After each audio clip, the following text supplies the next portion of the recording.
جب تک نیا قانون نہیں آتا تب تک پرانا قانون ایگزسٹنس میں ہے. آپ پرانے قانون کے مطابق شیڈول جاری کریں اور الیکشن کروائیں. جب نیا قانون آ جائے گا تو پھر نئے قانون کے مطابق چلنا ہوگا. ان ہدایات کے ساتھ یہ مقدمہ ایک ہفتے کے لیے ملتوی کیا تھا جسٹس قاضی فائز عیسیٰ نے اس یقین دہانی پر کہ الیکشن کمیشن ایک ہفتے میں اجلاس بلائے گا اور اسکیجول جاری کرے گا. ناظرین، وہ جھاڑ اتنی پر اثر تھی کہ 24 گھنٹوں میں ہی چیف الیکشن کمشنر نے سندھ سے جواب مانگ لیا ہے کہ وہ بتائیں کہ ان کے صوبے میں حلقہ بندیوں کا عمل کہاں تک پہنچا. وہ جلد از جلد اس کی پیش رفت رپورٹ الیکشن کمیشن کو فراہم کریں تاکہ صوبے میں بلدیاتی انتخابات کی تاریخ اور شیڈول کا اعلان کیا جا سکے. کہنے کا مطلب یہ ہے کہ الیکشن کمیشن بلدیاتی انتخابات کروانے کے لیے فوری طور پر ایکٹیو ہو گیا ہے اور توقع ہے کہ آئندہ جمعرات کو، یہ جو اب جمعرات آنی ہے، اس پر جب chief election commissioner supreme court میں آئیں گے تو وہ عدالت کے سامنے چاروں صوبوں میں بلدیاتی انتخابات کا شیڈول بھی رکھیں گے اور جس کا ظاہر ہے اسی روز یا اس سے اگلے روز اعلان بھی کر دیا جائے گا.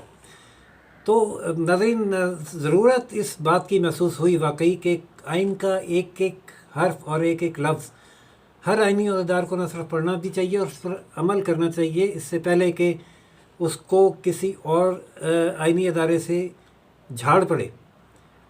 جب تک ہم ڈانٹ کھا کر کام کرنے والا عمل ختم نہیں کریں گے اور اپنا فرض خود سے ادا کرنے کے لیے ایکٹیو نہیں ہوں گے تب تک یہ ملک آگے نہیں بڑھ سکے گا.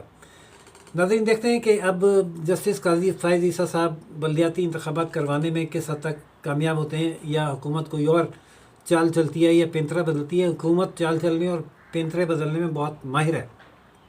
میں نے چیف جسٹس کی گمشدگی کے حوالے سے جو پروگرام کیا تھا 2 روز قبل، اس کے بعد چیف جسٹس تو عدالت میں آ گئے، لیکن اسی پروگرام میں میں نے یہ ریفرنس حوالہ بھی دیا تھا کہ چیف جسٹس کے اس اقدام سے صدارتی ریفرنس جو سینٹ میں اوپن بیلٹ سے کروائے جانے سے متعلق ہے، اس کی سماعت ڈیلے ہو گئی ہے، جو کہ قبل اس کے عدالت اس میں التوا دینا نہیں چاہ رہی تھی 1 دن کا بھی، اور منگل کے بجائے پیر کے لیے سماعت فکس کی گئی. لیکن پھر چیف جسٹس کی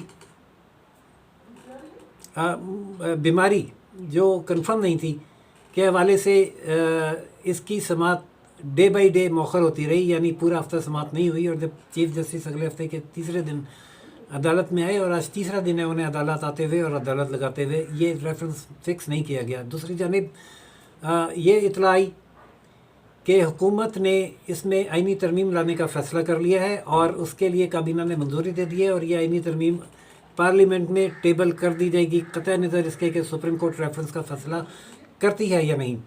اب حکومت کے پاس چونکہ 2/3 میجورٹی ہے نہیں، لہذا آئینی ترمیم کرنا ممکن نہیں ہوگا اس کے لیے، اور اگر اپوزیشن اس میں تعاون نہیں کرے گی اور انکار کرے گی تو حکومت پھر اپوزیشن کے خلاف یہ پروپیگنڈا کرے گی کہ اپوزیشن ٹرانسپیرنسی چاہتی ہی نہیں. ان کے حالانکہ منشور میں یہ تھا کہ انتخابات میں دھاندلی اور خرید و فروخت کا عمل ختم کیا جائے، لیکن اوپن بیلٹ کی مخالفت کر کے حکومت کی بات نہ مان کر اپوزیشن دھاندلی کو فروغ دینا چاہتی ہے الیکشن میں اور ووٹوں کی خرید و فروخت کے کاروبار کو جاری رکھنا چاہتی ہے. لیکن ناظرین، بات دراصل کچھ یوں ہے کہ اپوزیشن یہ چاہتی ہے کہ جب ایک طرف حکومت صرف یہ چاہتی ہے کہ اپوزیشن ہر حال میں صرف اس بات پر اس حد تک حکومت سے تعاون کرے جس حد تک حکومت چاہتی ہے، جبکہ دنیا میں کہیں بھی نہیں ہوتا اور ہمیشہ سے ایسا ہوتا ہے کہ جب مذاکرات ہوتے ہیں اور بات لین دین کی ہوتی ہے تو پھر کچھ لو اور کچھ دو پر ہوتی ہے. اپوزیشن یہ نہیں کر سکتی کہ وہ صرف وہ اقدامات جو حکومت کی فیور میں جا رہے ہیں اس پر حکومت کے ساتھ تعاون کرتے ہوئے قانون سازی کروا دے اور حکومت اپوزیشن کی کوئی بھی بات نہ مانے.